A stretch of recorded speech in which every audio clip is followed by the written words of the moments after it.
19h48, très bon début de soirée avec nous sur Europe 1, toujours en compagnie de Jules Torres et de Maître Salman. Dites-moi, chère Sarah, cher Jules, on va parler maintenant du burkini, nouveau revers pour les maires qui souhaitent interdire le port du burkini sur les plages. Après Carry-le-Rouet, c'est au tour de Mandelieu-la-Napoule, dans les Alpes-Maritimes, de voir son arrêté suspendu par le tribunal administratif de Nice. Le tribunal estime qu'il y a atteinte grave à 3 libertés fondamentales: liberté d'aller et venir, liberté de conscience, liberté personnelle.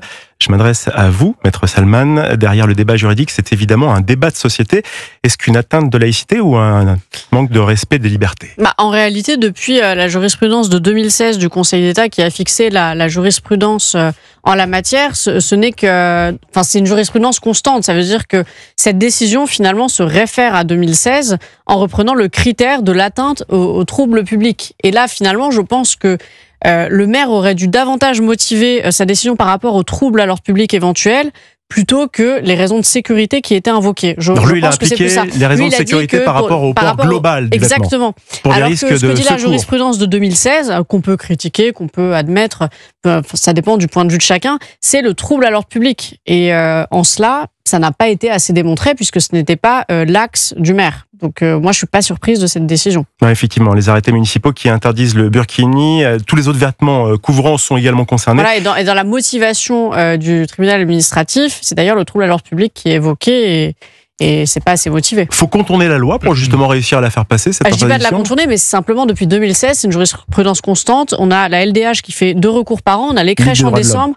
Ligue des droits de l'homme, on a les crèches en décembre et les burkinis Qui marche à chaque fois, parce que 2 fois ils et ont... à chaque fois, c'est une jurisprudence constante. Depuis 2016, il n'y a pas eu de gros revirements de jurisprudence. 2 fois ils ont été saisir la justice et 2 fois ils ont obtenu gain de cause par le tribunal administratif. Jules Torres. Ce sujet du burkini sur les plages, c'est une sorte de marronnier de l'été. Depuis 2016, je pense qu'il n'y a pas un été où on n'a pas discuté de ça. Et malheureusement, je trouve qu'il n'est jamais abordé de la bonne manière. C'est-à-dire qu'on a un débat très juridique, très administratif sur la décision du Conseil d'État de lever l'interdiction décidée par les maires. Mais en réalité, le sujet, il est culturel, il est civilisationnel. C'est est-ce que on veut vivre dans un pays où il y a des burkinis. Burkini qui est le symbole de l'oppression de la femme, qui contrevient objectivement à certains principes de la laïcité et qui, à mon sens, ne correspond absolument pas aux valeurs françaises. Donc, est-ce que on positionne le débat sur le juridique ou est-ce que sur le culturel ? Moi, je pense que c'est vraiment sur le culturel qu'il faut aller. Il faut dire que moi, je suis contre le burkini dans l'espace public, que on peut pas toujours se réfugier derrière un trouble à l'ordre public, parce que je suis pas sûr que les femmes musulmanes en burkini, soit on dit qu'elles sont des islamistes en puissance et donc représentent un danger, ou alors on leur dit qu'elles ont le droit de vivre avec leur burkini. Donc c'est ça aussi, moi je trouve que l'État oriente ce débat-là d'une manière qui ne me plaît guère. Il faut dire les choses clairement. C'est vrai ce que vous dites, la façon de choisir de se baigner, habillé d'une certaine façon ou pas, qui choisit ? La question c'est est-ce que oui ou non on tolère ce burkini et est-ce que oui ou non c'est un objet islamiste que les femmes musulmanes portent dans la rue, parce que c'est ça en fait le problème et c'est pour ça que les politiques ne veulent pas poser le débat comme ça, parce que si on recevait un responsable politique qui était favorable à l'interdiction, moi je lui demanderais comment vous caractérisez ce tissu-là, et est-ce qu'une femme musulmane est une islamiste en puissance quand elle le porte ? Je ne sais pas, moi j'ai pas cette réponse-là, et d'ailleurs je suis pas sûr que le politique l'ait non plus. Donc c'est pour ça que je pense qu'on pose les mauvaises questions en le mettant sur l'aspect juridique et autoritaire du terme. Mais finalement, vous savez, c'est un petit peu le même débat que l'on a avec la fermeture des écoles coraniques, avec la fermeture de certains établissements islamistes. Non, bien sûr, mais c'est la même chose, c'est que le burkini a pas poussé dans les prairies normandes. C'est un objet islamique. Mais quand on veut, par exemple, fermer une école coranique qu'on considère, par exemple, salafiste, on vous dit, non, c'est pour des raisons financières ou des raisons sanitaires. Les écoles, par exemple, coraniques dans le nord de la France ont été fermées pour des raisons sanitaires. On disait, ça contrevient aux règles.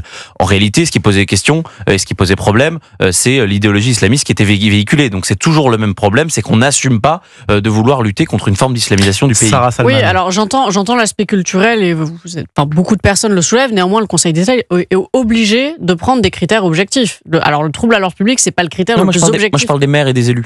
Ah oui, non mais j'entends, mais sauf qu'ils se réfèrent à cette jurisprudence. Donc si on veut une interdiction ou une autorisation claire, faut légiférer là-dessus. À défaut de loi, de texte, eh bien, on se réfère à la jurisprudence et pour l'instant, il n'y a pas eu de revirement. Donc après, qu'est-ce que l'ordre public ? L'ordre public, c'est sécurité, salubrité, tranquillité.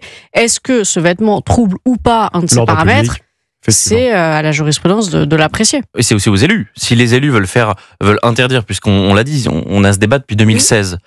Ça fait maintenant 10 ans quasiment. Ça fait quasiment 10 ans, 9 ans pour être très précis. Donc c'est aussi aux élus de légiférer s'ils veulent vraiment l'interdire, puisqu'ils savent très bien que la jurisprudence va en inadéquation avec leurs propres propositions. Donc il faut faire changer la loi. Ils prennent des arrêtés, les arrêtés sont suspendus globalement. Jules Torres, vous nous disiez tout à l'heure que c'est un marronnier cette histoire de Burkini qui revient chaque année. Donc chaque année, on sait que la Ligue des droits de l'homme va intervenir, va saisir le tribunal administratif, qui lui va dire non, effectivement, je n'autorise pas. Ça se répète, le cercle qui se répète tout le temps. Attendez, je pose ma question justement. Comme on sait que ça va se répéter et que la mairie va avoir justement pas être suivie sur son choix, pourquoi recommencer ? C'est juste à visée électoraliste ?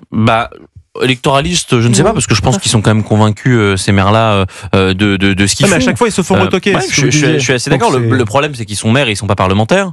Et depuis qu'on a interdit le cumul des mandats, on peut pas avoir et des maires et des députés qui cumulent en même temps. Donc c'est là, pour le coup, c'est plutôt un appel. Ils devraient, par exemple, je les invite à faire une tribune qu'ils signeraient dans le JDD sans aucun problème, où ils appelleraient à un changement de la législation. Et c'est un petit peu ce que j'ai dit juste avant, c'est qu'en effet, moi je ne comprends pas, et pour répondre à votre question, pourquoi ça devient un marronnier et pourquoi ils ne prennent pas ce sujet à bras le corps. Mais pour revenir, ce que je trouve intéressant aussi, c'est sur la Ligue des droits de l'homme. La Ligue des droits de l'homme qui, comme Sarah l'a rappelé, est en permanence sur des sujets. Par exemple, ils attaquent les mairies qui mettent des crèches.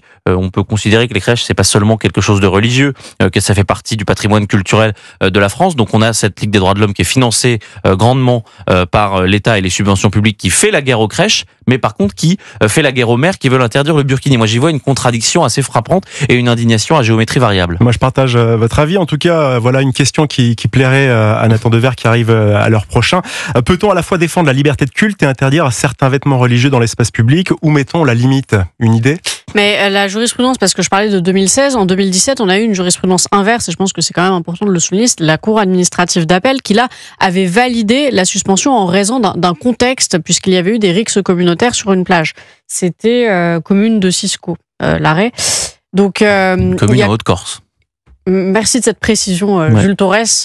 Et on voit quand même qu'il faut montrer un certain contexte et que ça peut être validé. Mais pour autant, si c'est général et trop large, donc si c'est une mesure qui n'est pas proportionnée au bout de poursuivi, là, c'est là où le Conseil d'État... C'est très intéressant l'exemple pris par Sarah Salman, c'est que la seule fois où la justice administrative a donné raison à un maire qui voulait supprimer le burkini dans les plages, c'était en Corse.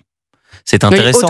Haute-Corse, donc c'est en Corse. Et donc c'est intéressant de voir qu'en fait c'est quelque chose de culturel. Et on sait que les Corses sont sans doute beaucoup plus fermes, beaucoup plus dures sur les valeurs à inculquer en France, la manière de se vêtir dans l'espace public, qu'en France métropolitaine. Donc là encore, je trouve que c'est un débat assez passionnant et c'est finalement un débat civilisationnel et un débat culturel. Bon, à 19h56 sur Europe 1, j'ai un autre débat pour finir cette heure à vous proposer. Je sais qu'il vous passionne de piquer une tête dans la Seine. Le pari de la baignade. Ah oui, bien sûr, moi tous les jours, j'adore. Le pari de la baignade dans la Seine à Paris. Vous faites partie donc des 20 000 personnes qui sont allées se baigner depuis 15 jours. Bravo. Non, c'était ironique. Mais je sais bien que c'est ironique.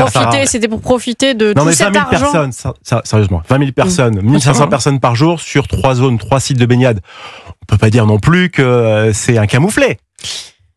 C'est quand même beaucoup d'argent pour une période très limitée. C'est combien déjà la Seine? 1 milliard 400 millions. C'est quand même beaucoup d'argent. Moi, je pense qu'on aurait pu faire tellement d'autres choses avec ça. Et les Parisiens auraient largement compris qu'on utilise cet argent si on leur avait dit pourquoi et qu'ils ne se baignent pas. Voilà, je suis pas sûr qu'on retiendra dans l'histoire ce Paris-Plage. Non, c'est vrai qu'en effet, vous avez raison de le dire, c'est pas un camouflet, il y a visiblement une clientèle. Moi, à titre personnel, je n'irai pas parce que j'ai pas envie de faire la queue. J'ai pas envie de faire la queu déjà pour me baigner dans la Seine. Je vous verrai bien avec votre petite bouée jaune à côté parce qu'on a une bouée jaune qui est accrochée. Vous avez une bouée Europe 1? Ouais. J'y pense. J'irai avec la une bouée Europe 1, la bouée bleue d'Europe 1. Mais voilà, donc déjà j'ai pas envie de me baigner dans la Seine, j'ai pas envie de faire la queue pour me baigner dans la Seine. Je sais pas si nos auditeurs ont vu à quoi ça ressemblait, mais en réalité, ce sont des petits espaces qui sont bien délimités, où il y en a 3 dans Paris sur la Seine. Quand même, il y a du courant, donc voilà, si on met pas d'espace trop absolument délimité, on va vite partir. Donc non, honnêtement, j'ai vraiment pas envie. Moi, je suis un homme de l'océan et j'ai absolument pas. C'est contrôlé chaque jour, quand même, la qualité de l'eau. Justement, il y a eu dès le premier week-end, le lendemain de l'ouverture, ça avait été interdit pendant une journée. Je fais absolument pas confiance à la mairie socialiste d'Anne Hidalgo pour assurer ça. Et en effet, moi, le sujet, au-delà de ça, pour la blague, mais le sujet un petit peu sérieux, c'est qu'on a une mairie quand même de Paris qui a fait alourdir sa dette, qui s'élève aujourd'hui à 10 milliards d'euros et qui coûte de l'argent aux Parisiens et aux Parisiennes. Et par ailleurs, on a un budget où on demande à tout le monde de serrer la ceinture. Et vous avez un assainissement de la Seine. Je vous parle juste de l'assainissement qui coûte 1,4, qui a coûté 1,4 milliard d'euros. Là, les frais, il y a des officiers de sécurité, parce qu'évidemment, il y a aussi, on est en Vigipirate encore. Donc ça va coûter encore plus d'argent que ces 1,4 milliard. Je doute que ce soit vraiment l'urgence que les Parisiens puissent se baigner dans la Seine. Merci Jules Torres, merci Sarah Salman d'avoir passé ce début de soirée avec nous sur Europe 1 Soir Week-end.